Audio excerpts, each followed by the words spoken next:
Rangers fans, welcome to Liberty Blue, the essential New York Rangers podcast. I'm Andrew Chelney. That's Nick Zararis. And Nick, they lost to the LA Kings, and they had a 2-goal lead against Anaheim. Blew that, lost in overtime in one of the most embarrassing fashions I think I've ever seen a professional hockey team lose. And then 24 hours after that, beat a Sharks team that made the Rangers look like they're going to win the cup. Like the biggest takeaway from that is, oh my God, the Sharks are phoning it in. Wow, they're bad. And they took out Macklin Celebrini's car, apparently. The Rangers did allegedly ding or scrape is the word that I saw. Scrape his car. Allegedly. Yeah, and Matthew Tkachuk apparently has lice. It's been a weird weekend in the NHL, but When is it not? When is it not? Just no. What is it? No soap operas. Just hockey. At a certain point, you become agnostic to this. Like I have no feeling. The Duck game, that's an atrocity. Like, and at a certain point, and we've said this for a month now, stop telling me about effort. It's March. Yeah. It is April tomorrow, and we're still saying, well, the effort wasn't that great against Anaheim. Like, if you can't get up for these games with 9, now 8 to go in your season, and you are on the outside looking in of a playoff spot, you are playing a team that has absolutely nothing to play for in the Ducks, that are all looking forward to their vacation plans in the not-so-distant future. Purportedly, your team thinks that all we got to do is get in, and then anything can happen. But if you can't get up for these regular season games against bottom feeding teams like the Ducks, they got up for the Sharks game. You give them credit for that. But like, again, that's the bare minimum. We talk about a lot that the bar is in hell in society right now. You blew out the worst team in the sport. Good job. You did what you were supposed to do. Mm-hmm. You have a team with multiple guys who've been over a point per game, individual award winners, 50 goal scorers, 30 goal scorers, 100-point forwards, and you beat up on Macklin Celebrini, Will Smith, and not Fabian Zetterlund, and William Eklund. That's who I was thinking of. Good job. Now go out there, and we were talking about this before we recorded. You have 8 games left. 6 of those 8 teams are against teams currently in playoff spots. The 7th in there, the Islanders, are still somehow alive. Again, another team of cockroaches that refuses to die when you look at it. And making the playoffs or not don't really matter to me right now, because there are just so many bigger questions to me in trying to understand where this team is going. You know, we're all on Gabriel Perreault watch now, whether or not they're going to burn that first year of his ELC for 8 regular Sounds like season they will. For the Rangers, I get it. But at the same time, is he actually going to play? Like, again, we've been saying this for a month now. Great. You dropped him in here. It's great. He was good in college. He was on the best line in hockey. Is he playing? He's playing over Kreider? No. He's playing over Panarin? No. He's playing over Cooley? No. Is he playing over Lafreniere? No. Okay. Is he playing over Othman? Maybe. Is he playing over Rempe? Well, we're not going to play him on the 4th line. He's a first-round pick. He's a skill guy. And very quickly, you get boxed in, and you're playing 3rd-line right wing with Johnny Brodzinski. And God bless Johnny Brodzinski, who's having a great month. He's got a lot of goals in the last month. That's not who you want your best prospect in the entire organization playing with in his first NHL games. They might give Kreider, Zibanejad, Perreault a look, just because the Rangers love to continuously look for that winger, that third winger for that pair that they have swung at like 75 times and have struck out multiple times as a result. Maybe they give him a game on that line just to kind of see if he's got it. I mean, maybe he has the speed and wins a puck battle, and then has this nice pass to Zibanejad, who takes a shot for once, and it goes in the net, and all of a sudden, oh wait, they're cooking. Like, Gabriel Perreault is giving this team life. Like, this is the spin zone that I create in my head, Nick. I don't know if you know this, but like I talked about it on the show. My in my head canon is this team makes the playoffs on the last day of the regular season, and then they go on this 2012 LA Kings run and they win the cup. Gabriel Perreault will make that happen. Like, this is not happening, but in my head, that is what is the word? Manifesting. I'm manifesting it to come true. Therefore, it will. I have no expectations. I hate to sound like Vince Vaughn in Dodgeball, but if you don't expect anything, you're never going to get disappointed. Sure. And that's where I'm at right now. That they couldn't get up to beat the Ducks. They have difficult games over the final 8. Ottawa has almost certainly locked up that first wild card, so it seems like we're all in competition for one spot between the Canadians, the Red Wings, the Islanders, the Blue Jackets, and the Rangers. And no one wants it. This is the opposite of a murderer's row. Whatever murder the opposite of a murderer's row is, that's what this is. These are all teams with major deficiencies. The Islanders haven't had their best player since like December. The Canadians, like the Rangers, cannot play defense to save their lives. The Blue Jackets hit a wall after that nice run of form they had from February through early March, and they've definitely come back down to earth a little bit. The Red Wings are a great offensive team, but cannot play defense and do not have good goaltending. And it's really the least enticing last man standing ever. All of these teams are going to be long underdogs to beat the Capitals in the first round, and I don't think the Capitals are some juggernaut powerful team, but you compare how Washington plays, what makes them effective, to how all of these teams we're talking about right now play.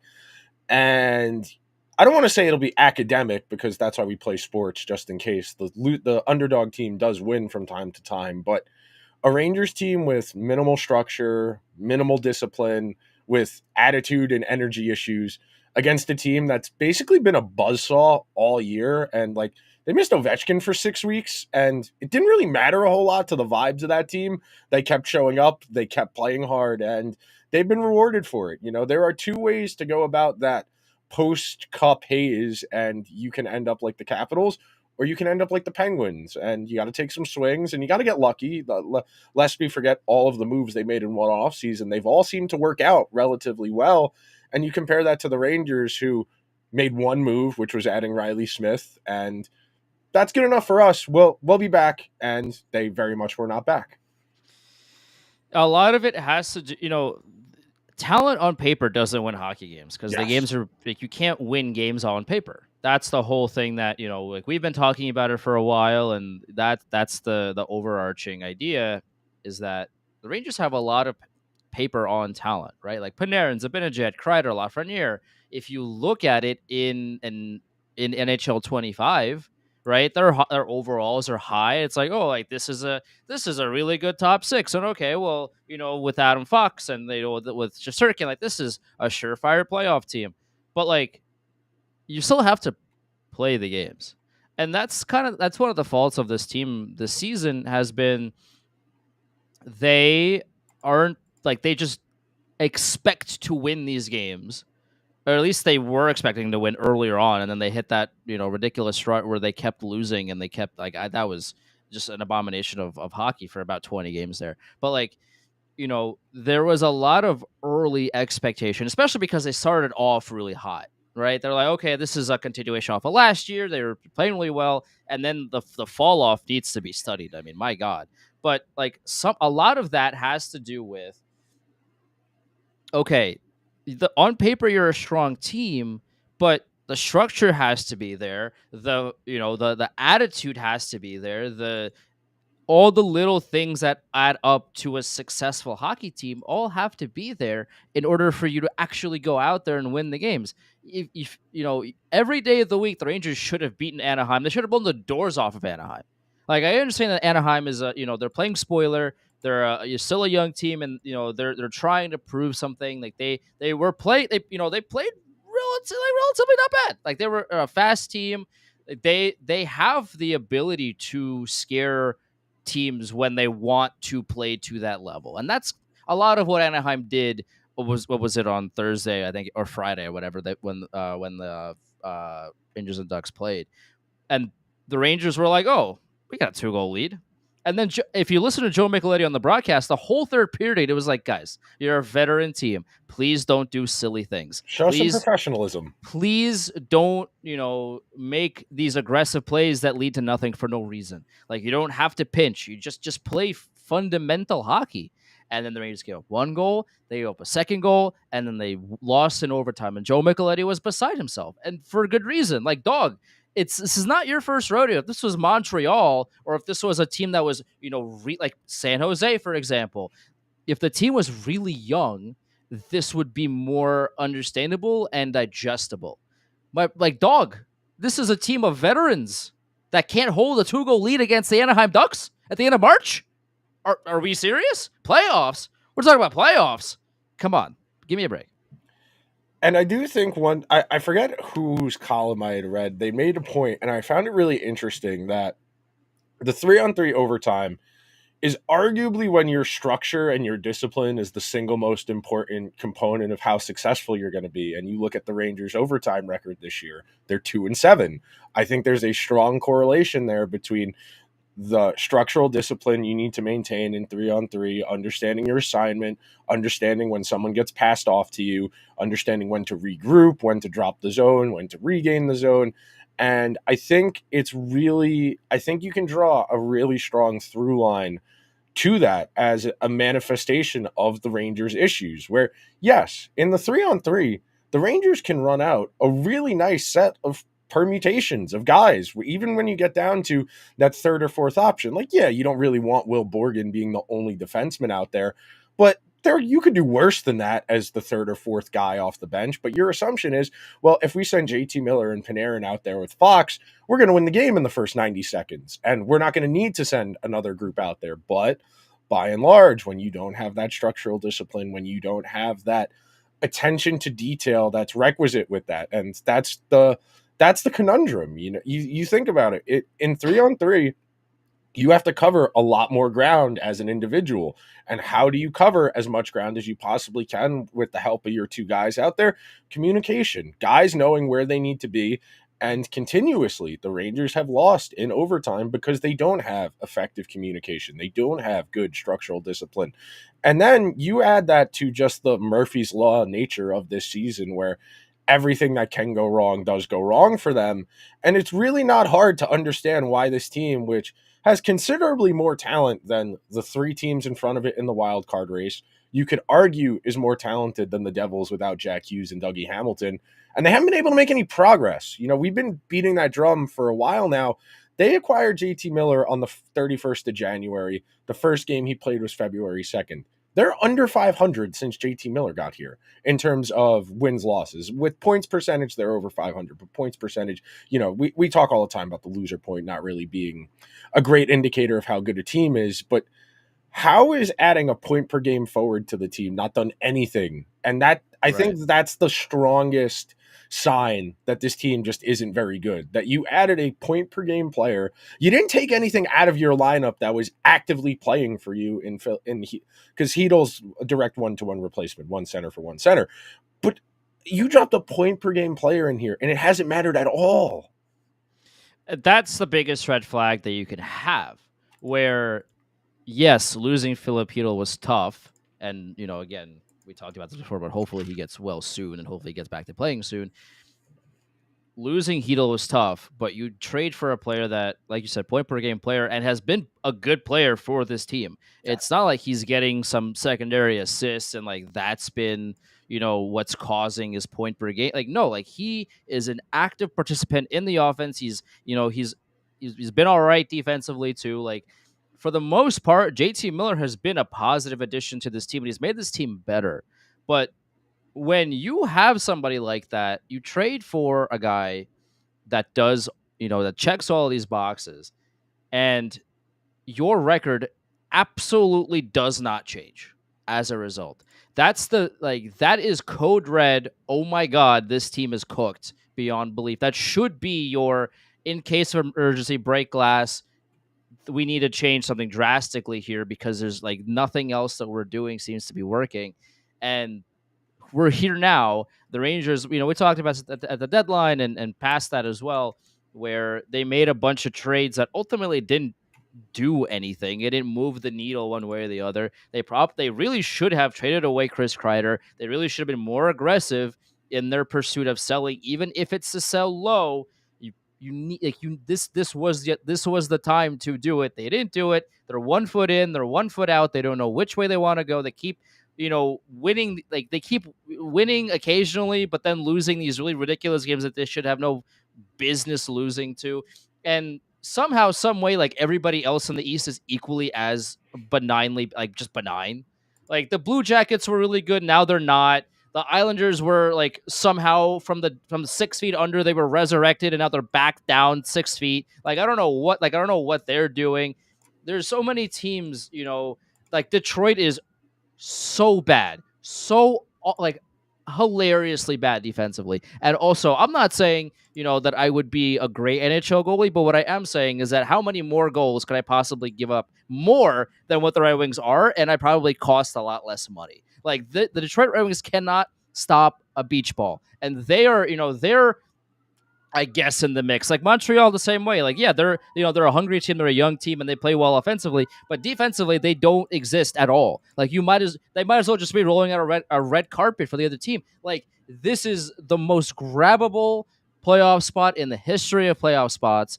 Almost as like maybe last year's was more grabbable, whatever, if you want to make that argument. But like this is such an easy spot for one team to attain. Nobody wants it. Everybody's the SpongeBob. You can have it, like meme.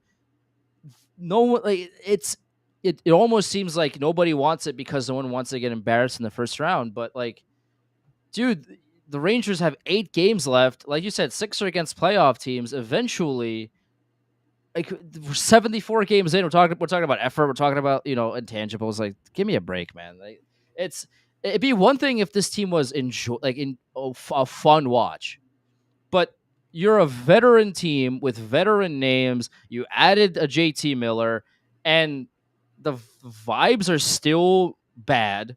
The effort is still bad. The defense is still really bad. The offense is okay. The power play doesn't exist. You might like this is the Tom Rennie power play, where if you remember way back in the day, the joke would be please decline the power play. We're back to that. Somehow, it's the same people. This is the same power play. That was insane the last few years. And now like they can't shoot the puck in the ocean. Like they can't do anything. It's mind-boggling.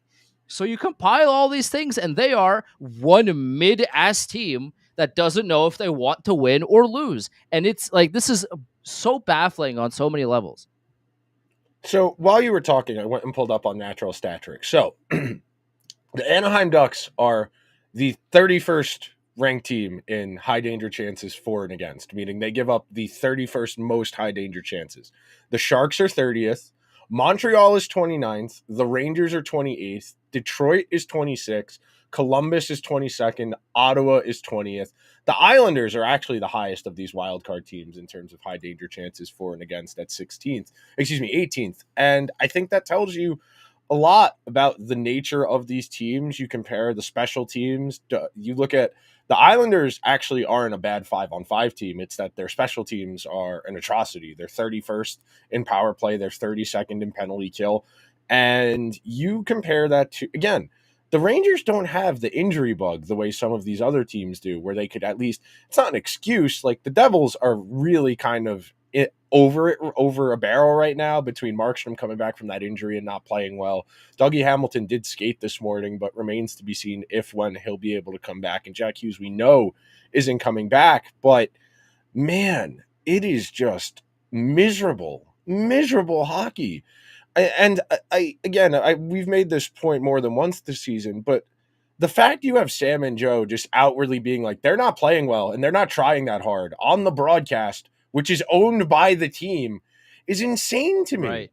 Because for Joe's losing his mind. Joe is actively frustrated watching this team week to week. I mean, you heard Sam. I'm trying to will them into the playoffs and they're not listening. Yeah, it is insane to me that this team is so disinterested in playing anything resembling good hockey. There is more than enough talent here. And we were talking about it before we went to air. Yeah, some of it's Laviolette, some of it's the coaching. It's not all of it. Right. At a certain point, you did David Quinn, you did Gallant, you're going to get Laviolette fired after this year, more likely than not. Okay, are we going to give Mika Zibanejad, Chris Kreider, Artemi Panarin a fourth head coach, or are we going to change the composition of the team? Because at a certain point, it can't always be the coach. It can't. It fundamentally can't. And this was the argument about, this was why we were both lukewarm on bringing in Laviolette 2 summers ago. The idea that the coach is going to be what coaxes better play out of them, as opposed to, well, no, we know who these guys are. We saw Mika Zibanejad and Chris Kreider on playoff teams in 2016. Well, Kreider 2016, Zibanejad 2016, 2017, both of them in 2021, 2022. And at that point, I was pretty firmly in the camp of these aren't first line guys on a cup winner. They're not. And we've dealt with the ramifications of that over the last few years. The Rangers' unwillingness to accept that their guys, for as good as they are, they're not at that threshold. They're not at that cup caliber. And now you kind of have to figure out how to unwind this position. You know, you're holding all these pieces that have depreciating value, that have limited ways you can move them, and solving this Rubik's cube, solving this problem is going to be a massive challenge. It's going to be a serious undertaking to turn these guys with no move clauses and lots of years left on their contracts into anything in terms of liquidity to improve the team. And I was talking about this with somebody on Saturday. Please tell me how the Rangers are going to get better at defense when they have 5 of their 6 defensemen under contract for next year. Yeah. How is the team supposed to get better at defense if you just bring everyone back? Because we assume they're going to tender Miller an RFA deal and he will be brought back. And then you will have 6 of 6 guys from this team that is 31st, that is 28th in high danger chances against. Right. And how is it going to get better defensively? You tell me it's the coach? The coach is going to make that much of a difference that the same 6 guys, and you're just going to change the coach, and that's going to bring out better performance? Come on.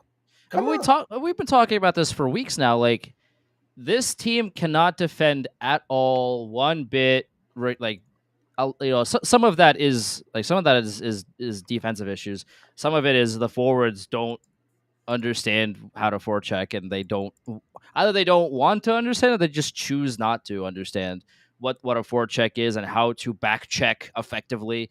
Some players on this team don't know how to do that, but also, when your blue line is this porous, we talked about this before.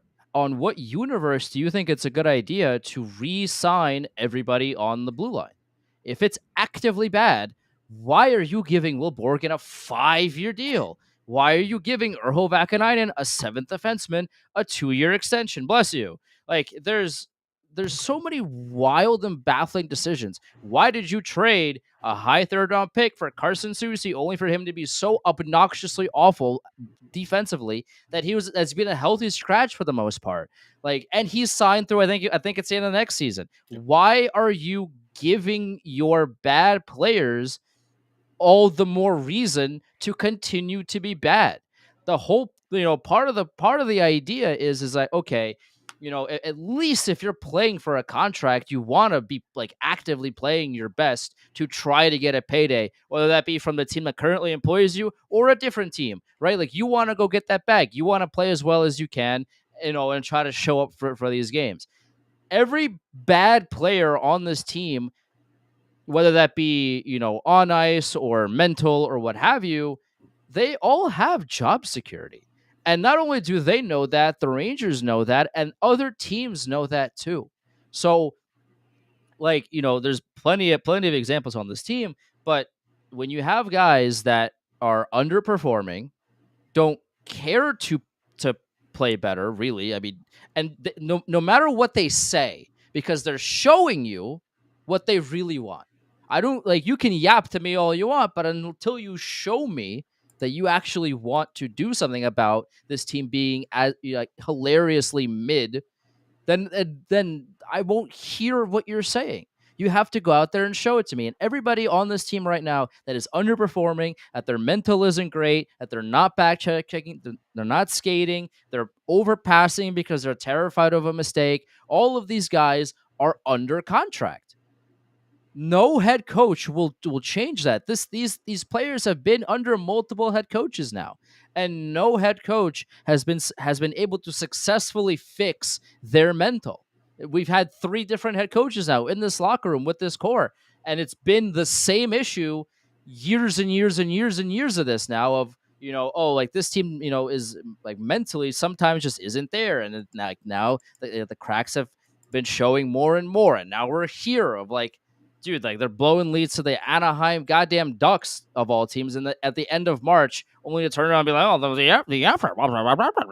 Like, eventually, you are who you are. Your record is what it says you are. And this is a mid team that has a lot of issues that can't just be solved with, oh, we'll just fire Laviolette. Okay, we'll bring in this guy instead. That'll fix everything. Oh, we'll just trade Kreider, and like, oh, and that'll fix everything. No, no, no, no, no.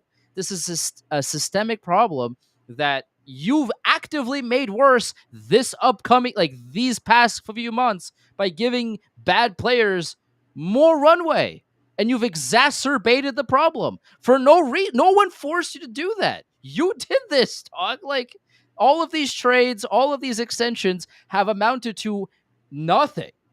And here we are. You have nothing to show for it. And your next best thing is like Gabriel Perreault. Like, Gabe Perreault is going to be great, I would hope. But he's not coming in and magically fixing this team. I'm sorry. No, no. And that's really why I keep bringing it up. How is the team supposed to get better if everyone is here under contract for an extended period of time? You know, Panarin and Kreider, their deals are relatively close to expiring.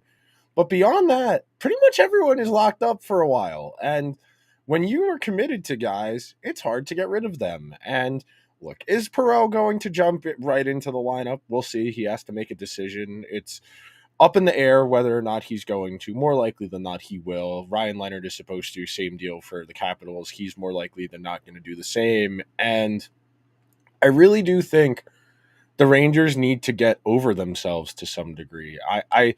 I went back and I was rereading some stuff I'd written over the last handful of years, and in stuff particularly in 2021, 2022, where they were really trying to figure out coming out of that black hole period and trying to be competitive again. And the Rangers didn't really do the legwork. They didn't take it on the chin. They didn't develop their guys. They did all of the work of being a bad team for several seasons and acquiring the young guys, but they never actually did the legwork of putting those guys in positions to develop so that when the time came, they could seize the reins and kind of take the team in a second wave. You know, the Capitals, by and large, have found a way to sustain being competitive because they've taken some smart upside gambles on players like Dylan Strome.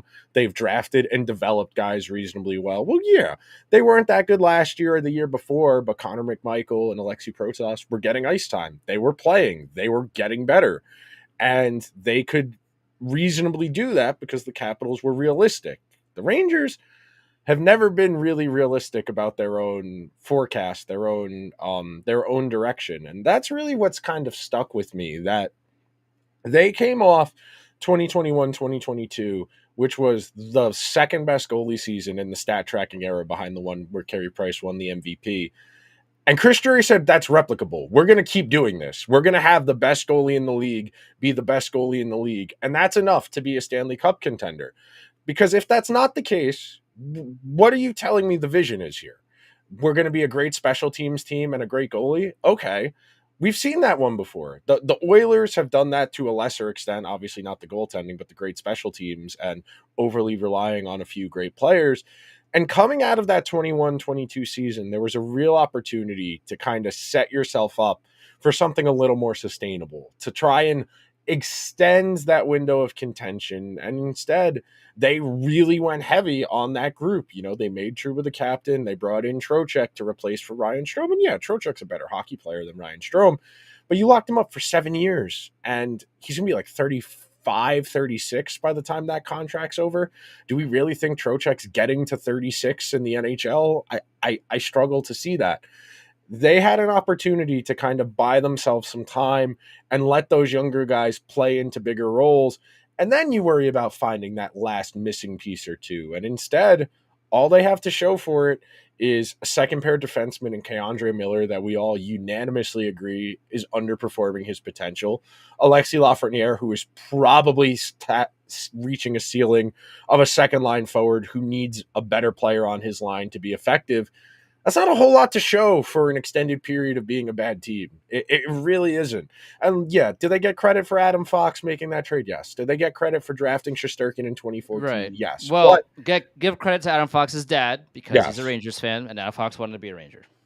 That's a big thing about all of that too. Is like, yeah, Adam Fox is a Norris winning defenseman that would not have been a Ranger if he did not expressly want to be a Ranger. Like he could have been a Flame, he could have been a Hurricane, he could have been anywhere, but he wanted to specifically come here. So the Rangers did well to trade for Adam Fox. Absolutely, they the bare minimum. Hey, this guy's really good and only wants to come here, so we should trade for him and have him play. That's good, but I don't know how much credit they deserve considering they didn't draft him. Like, and obviously that's easy for me to say, up on my high horse here, but like the scouting was done for them with Adam Fox. This was, they Flames drafted him, and then he became one of the best prospects, that was going to enter the league. And then he was like, "Nah, Calgary, I'm not going to you." So then he got traded to Carolina, and then he was like, "Nah, Carolina, I'm not going to you. I want to be a Ranger. I want I want to do this." So they traded him to the Rangers. And then the Rangers were like, "Oh my god, this guy is so good." Like, "Oh, we like yeah, like credit for trading for him, but like the hard work was already done for you." So yes, you drafted Igor. Great pick. Also worked in Russia. Like developed in Russia. And then he came here, and then, by the way, his first game, I don't know if you remember, was against the Colorado Avalanche. I think won the cup that year. That was his Yes. first game of his career. No, And David, not the that wasn't the cup year because the, he debuted in 2020 and that okay, so that yeah. was yeah, but like the Avs at that point were still incredible. Like they were really Yes. good. They were really really good. And then David Quinn was like, "Oh, we just got our new goalie. Here you go. The best team in the league, and the Rangers are a dumpster fire. Here you go." And they won that game somehow. Like but that was Igor's first game in the NHL. Was the best team playing with the worst, like one of the worst teams. Like that's how trial by fire it was for Igor. So the Rangers need to figure out what their development, like their internal developmental plan is for some of these guys, because we've seen a lot of misses recently. We've seen a lot of stagnation recently, and some of their big, like, other than Cooley and Shesterkin, a lot of their internal Cooley also development. had like 2 seasons in the Right. AHL, which Yeah. actually helps. Right. Like they need to figure out a better way of developing their young players, because the amount of stagnation and, just, oh, the ceiling is this, but it ended up being a lot lower than that, and we don't really know why. That's been a a bigger problem than people want to admit that it is. And when you, like, the first step of fixing something is to acknowledge that it is broken, right? Like if you have a hole in the wall, putting a picture up, right, and kind of masking it, you're not fixing the problem. You're hiding it. You're pretending it doesn't exist. But to actually fix the problem, you got to be like, "Oh yeah, there's a hole in the wall. I should patch that up." And then, like, if you, like, maybe if like the paint is wrong or whatever, then you want to cover up, like, okay, but you still fix the problem. You can't just hide it and pretend it doesn't exist, because that makes the problem worse. Brendan Othman's averaging 925 per game so far this year. He's played in 16 games. He's played more than 10 minutes in a handful of games. I am at a point now where it's not about winning. So it really should be about playing those guys more minutes, I think. And when sneeze went away. But as far, I did feel it was coming. But we said this a month ago that the way you talked yourself into this team was the veterans feeling disrespected and the young guys needing to prove themselves. And instead, you haven't really gotten a whole lot of difference. Like, we were trying our best to come up with a way to talk ourselves into this. And they had 2-3 decent games at the beginning of March where I could somewhat convince myself, hey, okay, I can kind of talk myself into this. And there's really been no headway. It's funny. I was talking with somebody on Saturday night, and he goes to me, "Isn't it crazy how Rempe's played more games as a Ranger than like Lias Anderson and Vitaly Kravtsov put together?" And I was like, yeah, it is. It's probably not a great sign that they've sank more time into the guy who leads the NHL in penalty minutes per game than guys they took 9th and 7th overall. But these are the Rangers' priorities. It's not winning. It's winning the way they want to win. And that's why somebody like that is going to always get more run than someone like Brett Berard, who is undoubtedly a better hockey player and has more to give the Rangers. But we can't do that because we need to play a certain way because, well, he tries so hard. He's such a good guy. Tries hard, loves the game, etc. At a certain point, it does have to become about winning.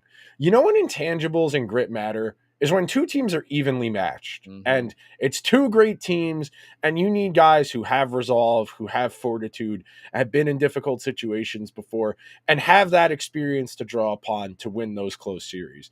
When you're trying to win on intangibles and grit against the team better than you, that's like standing on somebody else's shoulders and saying you're taller than the other team. Like, yeah, you're standing on someone's shoulders, but it's very shaky. And if that person under you moves in any way, you're going to fall into a heap on top of them. And that's kind of what the Rangers have tried to do, for lack of a better expression, over the last handful of seasons. Instead of worrying about trying to make the team better, it's we just got to try harder. And yeah, you can always try and give a little bit 74 more. games in the season, by the way. You can always try and give a little bit more, but at a certain point, if someone is better than you, they're better than you. And the Rangers' unwillingness to accept that and instead chase very narrow paths to victory is why you have one of the best goalies in the entire world with a 906 save percentage and a 2.84 goals against average.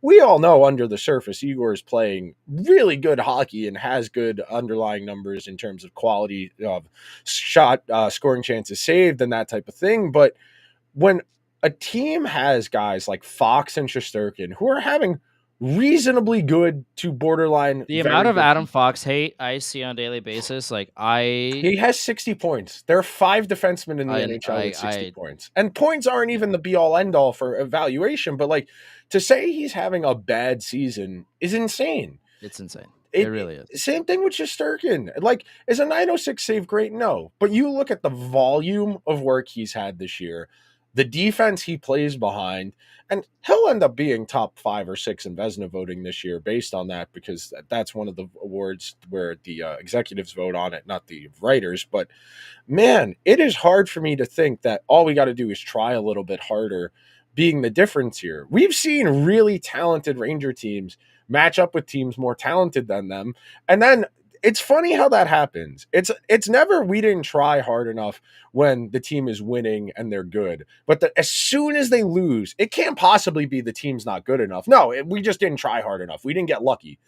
And it's mind-boggling to me how it's never the team's fault. It's always they got unlucky or they didn't try hard enough. It's not we're not talented enough. And until the Rangers can accept they're not talented enough, and it's hard for me to believe they think that when they brought everyone back. Yeah. When you had to go out and lock up Borgen and Vakanainen and go and get Susie, how are you supposed to make the team better?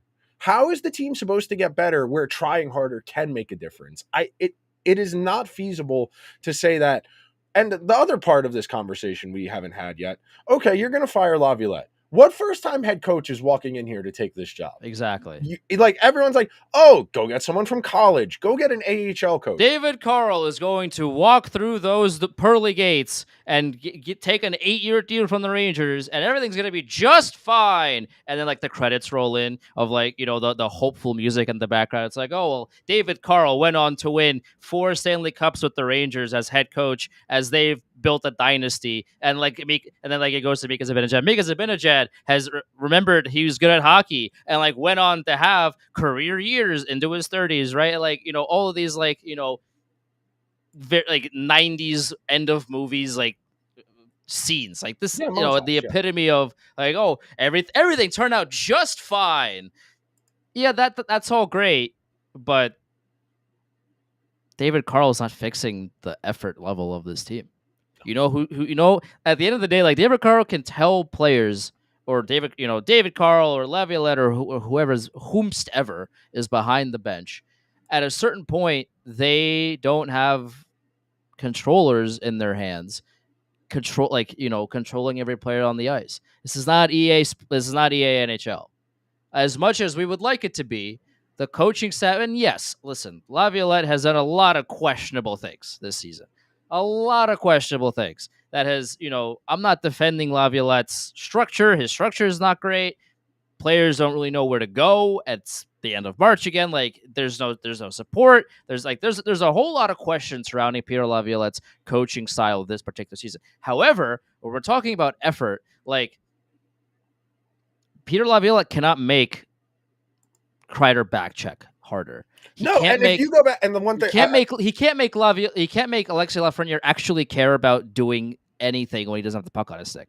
Like Alexei Lafreniere, dog, I need you to at least pretend to care a little bit when it comes to back checking. Like, brother, please, you have to at least pretend to care. I know it's tough. I know it's not the most fun thing in the world. You gotta back check in the NHL. I don't know if you know that, but it's very important that you do that. So as much I can say this to Lafreniere, Laviolette can, but until Lafreniere decides to do that, there's only so many things he can the team can do.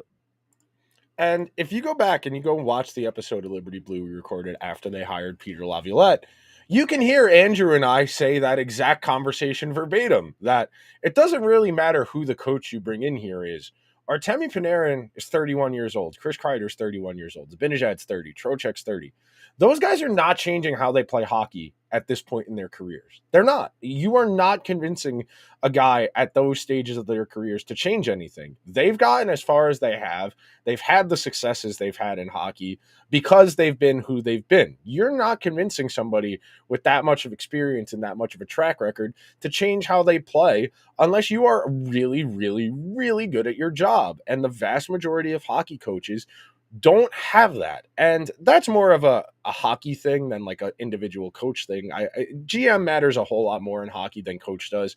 The vast majority of these coaches are pretty interchangeable with one another. Yeah, there are a handful you would really like your team to run, but for the most part, they're all relatively in that same range of outcomes, where if we had this conversation 5 years ago, you would be talking about Laviolette and John Tortorella and Bruce Boudreau and John Hines and Pete DeBoer, who are all relatively interchangeable with each other, where if you drop them on a good team, they'll get good results. If you drop them on a bad team, they'll get mediocre or bad results. And when you think about this Rangers team, yeah, the way this season has gone is on the lower end range of outcomes in terms of how likely this was. They've had a lot go wrong for them, in spite of the fact that they've been, relatively speaking, pretty healthy. Yeah, Adam Fox has missed some time, but by and large, this team isn't dealing with a wide range of injuries. They have just massively underperformed their talent. And when that's the case, you point to the off the ice stuff, you point to the vibes and the leadership. And right now, you got 8 games left. And when you look at who those games are against, 6 of them are against playoff teams. You've got Minnesota, the Devils, the Lightning, Carolina, Florida, Tampa Bay. All of those teams Yeah. are playing better hockey than the Rangers are right now. You also have the Islanders and the Flyers in there as the 2 teams that aren't currently in playoff spots. But in theory, the Islanders will still be alive in a week. So the Rangers are going to need that game, and the Islanders are going to need that game. If you win 5 of those 8 games, you probably get in. Can the Rangers go 5-3 over these final 8 games? Probably not. I'm just going to be real with you. Maybe Tampa Bay doesn't need that last game of the year and they sit a bunch of guys, sure, whatever. You're still going to need to win at least 4 of the previous 7 to make that last game matter.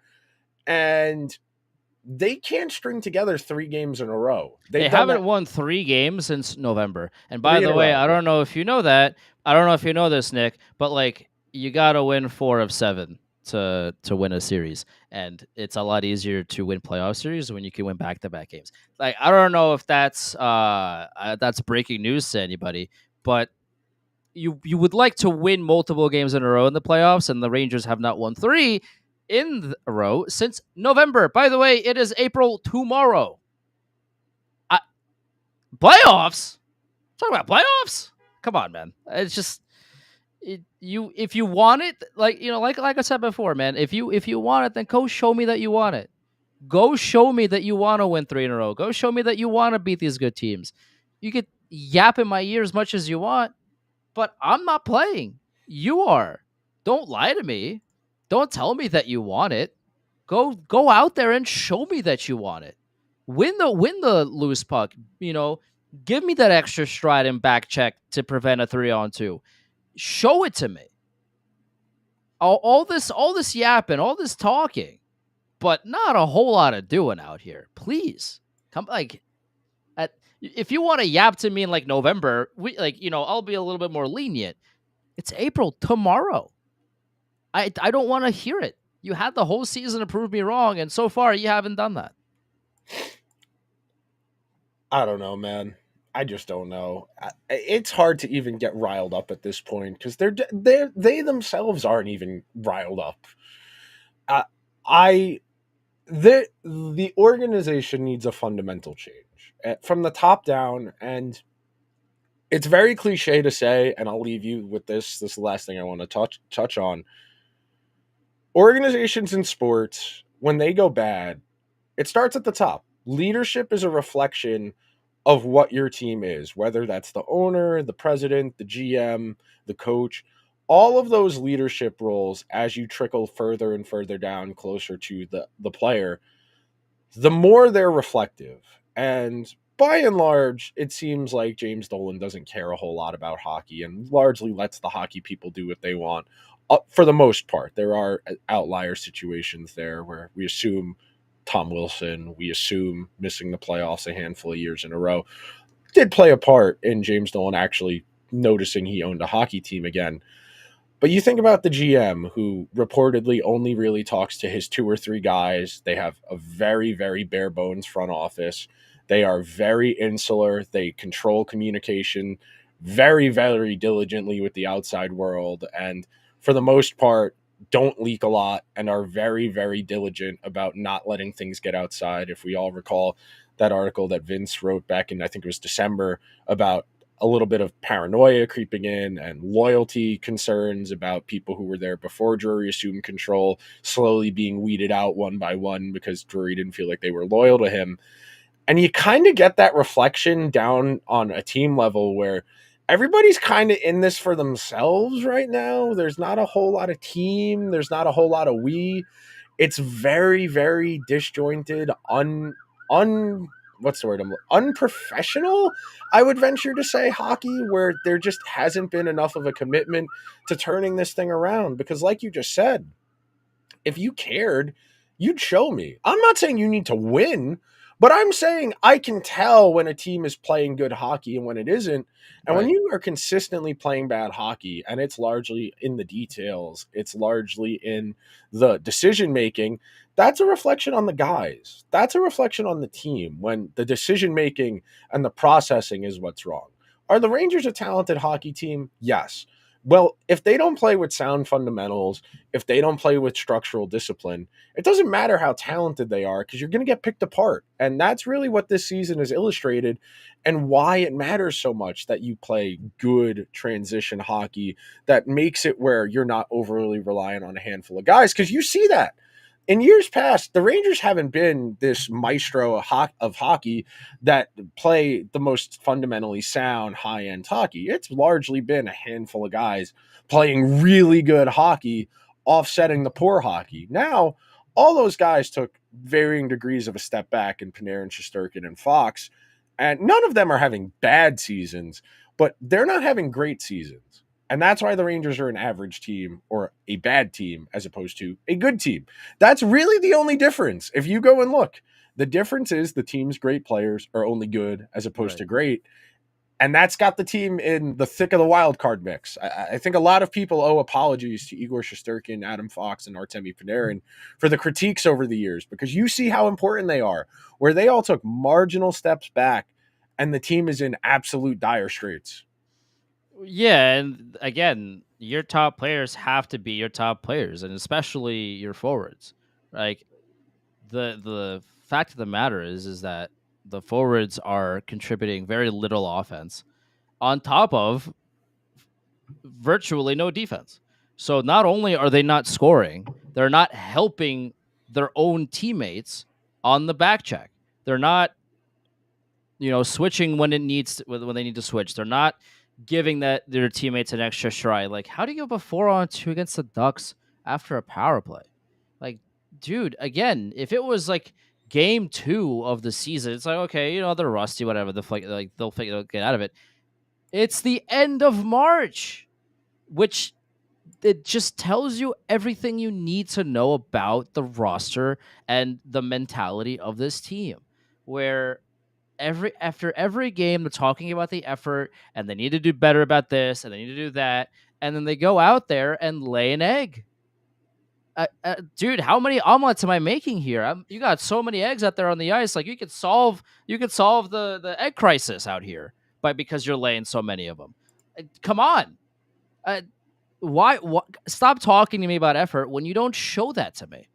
Like, I tell I, I tell interns at Sirius, like, everybody wants to work in sports, but not everybody wants to work in sports, right? Like, there's been so many people that I've talked to, friends or otherwise, that are like, oh yeah, like, I want to do X, Y, and Z so much, and I want, like, I'm gonna do whatever it takes. Like, I want to do this, and then you don't see them in a while, and then you reconvene, like, let's just say 6 months from now or a year from now or a year later, and you go, oh, so how's that going? Like, oh, yeah, like, things just like, yeah, I really want to do it. Okay, well, what have you done in that time period? Well, I haven't had the time, or I haven't had the effort, or I haven't really done it. Like, then you don't want it. Because if you really want the thing that you're chasing, you are going to break down every door in front of you until you get to what you want. Right? If there's 10 doors, one of which leads you to to paradise, you are going to break all 10 doors if that's what it takes to get you to paradise. But you have to show me that you were willing to do that.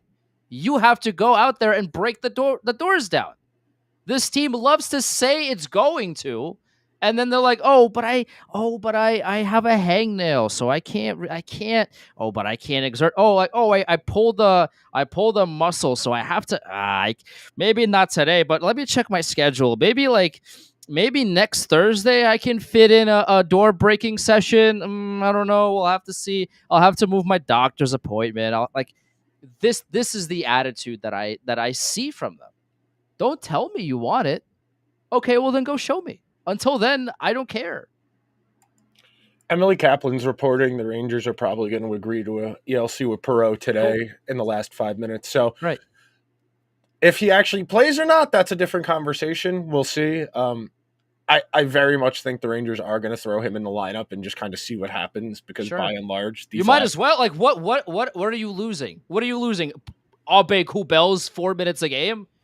Put him in there. See what he's capable of.